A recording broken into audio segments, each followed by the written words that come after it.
সর্বদলীয় বৈঠকে নাটকীয় পরিস্থিতি। এনসিপিআই সাংসদদের লোকসভার সর্বদল বৈঠকে ডেকে পাঠানোর প্রতিবাদে বৈঠক থেকে ওয়াকআউট তৃণমূল সহ বিরোধী সাংসদদের একাংশের। যদিও এই নাটকে আলাপ বেশিক্ষণ স্থায়ী হয়নি।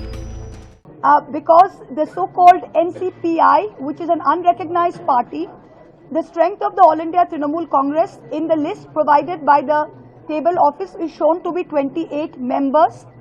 These so-called rebel 20 MPs, their merger has not been approved by the Speaker.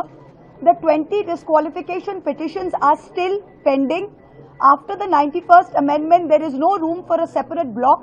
So on what grounds did the Parliamentary Affairs Minister extend an invitation to these 20 rebel MPs, and how are they attending this meeting? We have registered our strong protest and walked out as a symbol of our protest. কথায় কথায় বৈঠক boycott করার পুরনো অভ্যেস এখনো চালিয়ে যাচ্ছে তৃণমূল সহ বিরোধীরা। কিন্তু তারপরেও কি তৃণমূলের ভাঙন ঠেকানো যাচ্ছে? আর সেই কারণেই হয়তো অন্য দলে যাওয়া 20 জন সাংসদকে সর্বদলীয় বৈঠকে রীতি মেনেই ডাকা হয়েছে, আর তাতেই গাত্র জ্বালা কালীঘাট তৃণমূলের।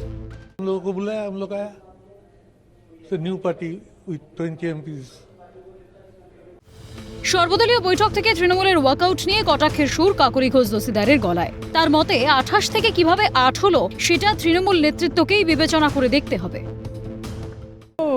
सुदीप बंदोपाध्याय जी ने कह दिया कि 12वीं लोकसभा से 18वीं तक वो इस मीटिंग में आ रहे हैं ऑल पार्टी। ये कभी भी नहीं हुआ कि इसको बॉयकॉट करते हैं, इसको वॉकआउट करते हैं। ये शोभा नहीं देता, क्योंकि ऑल पार्टी मीटिंग में हम आगे चल के क्या करेंगे सत्ता में, इसका आलोचना होता है। उसमें अगर 28 से उनका नंबर 8 हो गया, उनको सोचना चाहिए, दे शुड कॉन्टेम्पलेट क्यों हुआ, क्यों 20 लोग उनसे नाराज है। लेकिन वॉकआउट करके उन्होंने ये ठीक नहीं किया, उचित नहीं किया, होता नहीं है डेमोक्रेसी में। সংখ্যায় বেশি সাংসদ রয়েছে এনসিপিআই পার্টিতে, সেই কারণেই তাদের ডাকা হয়েছে বৈঠকে, মত কেন্দ্রীয় শিক্ষা প্রতিমন্ত্রী সুকান্ত মজুমদারের। সর্বদলীয় বৈঠক, সর্বদলীয় বৈঠকে যে দলের 20 জন সাংসদ আছেন তারা কি ডাক পাবে না? তাই হতে পারে। লোকসভায় 20 জন সাংসদ থাকা মানে তো অনেক সাংসদ থাকা, তো সর্বদলীয় বৈঠকে স্বাভাবিকভাবে তাদের নেতৃত্ব ডাক পাবে, এটাই স্বাভাবিক। বিরোধীদের বিরোধিতা করা কাজ। কারা বিরোধিতা করছে?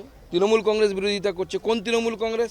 যারা বিধানসভার মধ্যে লোককে দলবদল করিয়েছে, বিধায়ককে ঝান্ডা ধরিয়েছে পার্টির, যাদের স্পিকার ঠিকমতো বলতে পারেনি এই কয়েক বছর ধরে যে মুকুল রায় যতদিন ছিলেন উনি বিধানসভার সদস্য কোন দিকে ছিলেন, মানে তিনি বিজেপির বিধায়ক না তিনি তৃণমূলের বিধায়ক, সেটা পর্যন্ত ঠিকমতো বলতে পারেননি।